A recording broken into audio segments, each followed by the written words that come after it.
Un ancien dirigeant du Haut-Karabakh a été arrêté par l'Azerbaïdjan alors que déjà plus de 50 000 personnes ont fui l'enclave pour l'Arménie. Au Portugal, de plus en plus de familles dorment sous des tentes, en cause le niveau exorbitant des loyers dans un pays où les salaires restent très bas. La première ministre française a présenté son plan contre le harcèlement scolaire. Les mesures sont axées aussi bien sur la prévention que sur la répression des harceleurs. Les glaciers suisses fondent de plus en plus vite. Le volume de glace a diminué de 10% en seulement 2 ans. L'ancien chef du gouvernement séparatiste du Haut-Karabakh, Rouben Vardanian, a été placé en détention provisoire en Azerbaïdjan. Il est notamment inculpé pour financement du terrorisme. Il s'agit de la première arrestation très médiatisée depuis le lancement de l'opération militaire par Bakou la semaine dernière. Erevan s'est ce jeudi matin inquiété d'arrestations illégales à la frontière, sans préciser si elle évoquait le cas de M. Vardanian. Le riche homme d'affaires aurait été arrêté alors qu'il tentait de rejoindre l'Arménie mercredi matin parmi les plus de 65 000 Arméniens de l'enclave qui ont fui la région pour échapper au contrôle azerbaïdjanais. Cela représente déjà plus de la moitié de la population du Haut-Karabakh avant la guerre.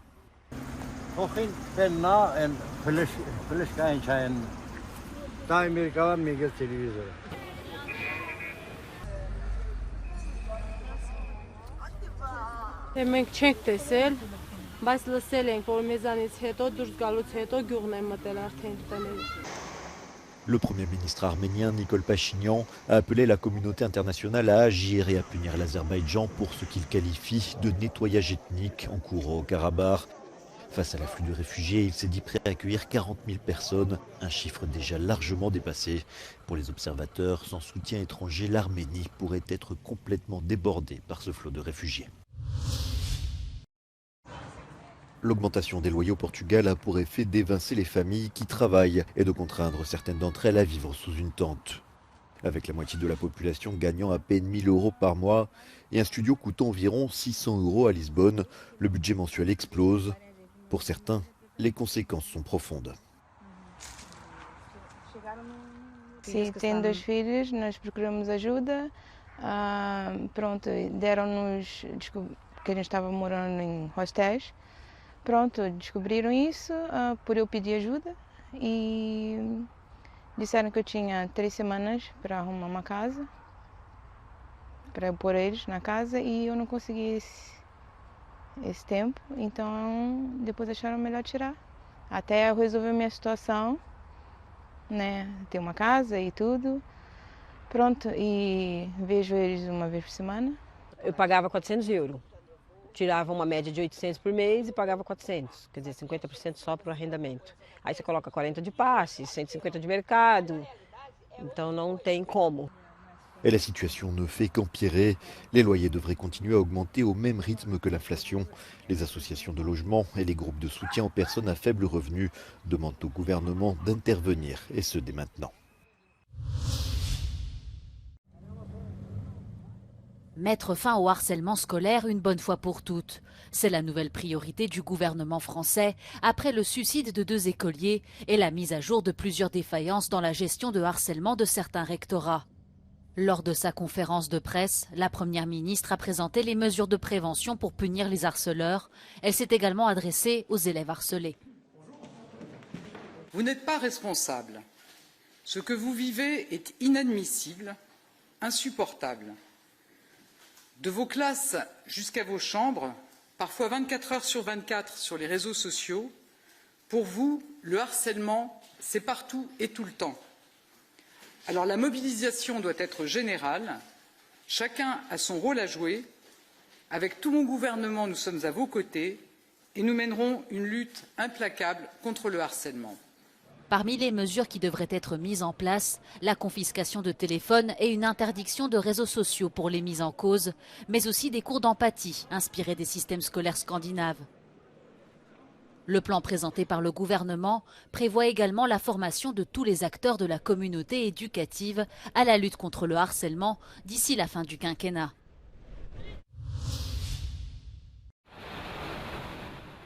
L'économie russe continue de résister malgré les sanctions occidentales.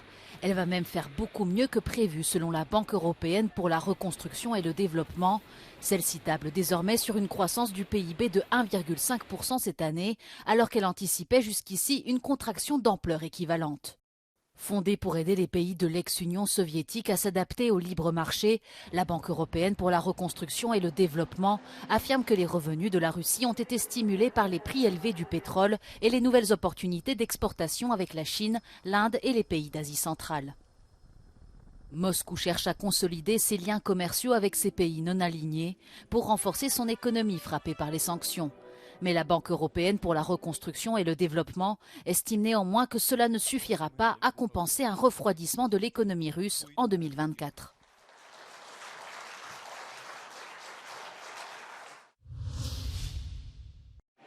Sans surprise, le Parlement espagnol a rejeté mercredi la candidature du chef de la droite, Alberto Núñez Feijóo, au poste de Premier ministre. Lors de ce premier vote, le chef du Parti populaire n'a recueilli que 172 voix. Il lui a manqué 4 voix pour former un gouvernement. Estamos aquí, señorías, para que no se borre el resultado electoral. Estamos aquí para que no se arrincone, ni se anule, ni se silencie a más de 8 millones de votantes. Chargé par le roi Felipe de former un gouvernement, le leader conservateur se soumettra vendredi à un deuxième vote où une majorité simple lui suffirait. Mais sauf un probable coup de théâtre, il ne sera pas non plus en mesure de l'emporter puisque 178 députés ont voté mercredi contre sa candidature. Une nouvelle défaite ouvrira ainsi la voie au Premier ministre sortant Pedro Sánchez qui espère renouveler son mandat grâce au soutien indispensable des indépendantistes catalans.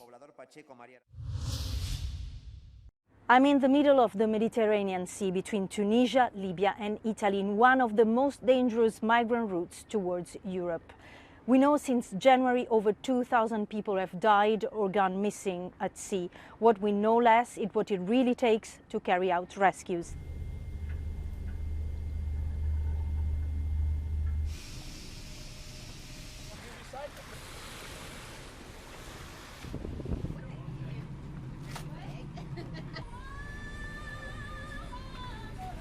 Inizialmente lavoravo con i rifugiati, richiedenti asilo sui campi. Mi dava tanta rabbia il fatto che questa tragedia umanitaria si stesse verificando proprio davanti ai miei occhi, quindi questa è stata la spinta iniziale.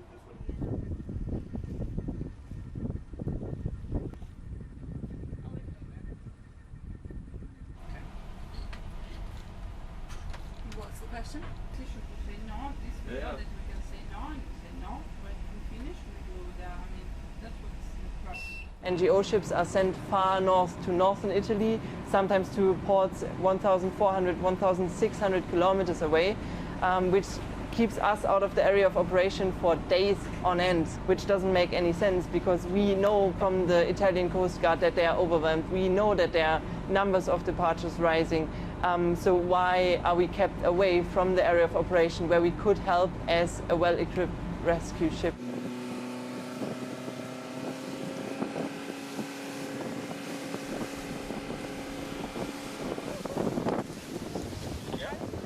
You speak English? Arabic, okay, very good, my friend. Sit down. Wait. No, my friend, sit down, everybody. Sit down, okay? Sit down, please.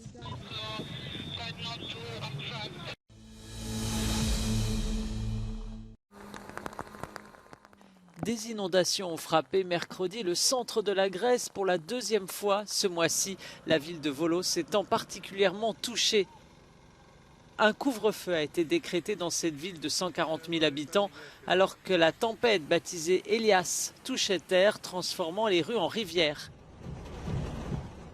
Cette tempête est la deuxième à frapper le pays en 3 semaines. Début septembre, le centre de la Grèce a déjà été dévasté par la tempête Daniel.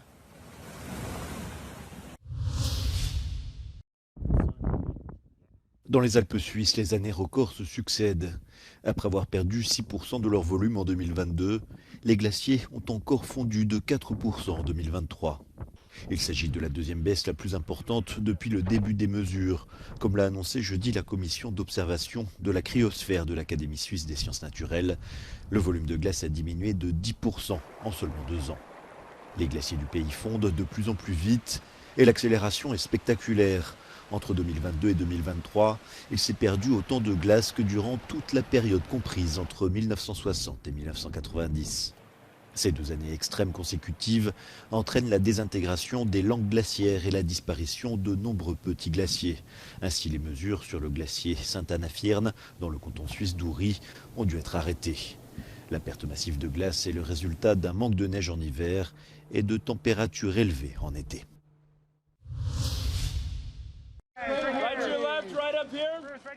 Le chanteur américain Bruce Springsteen, immense star du rock, a annoncé le report jusqu'en 2024 de ses concerts prévus cette année aux États-Unis afin de se rétablir d'un ulcère à l'estomac.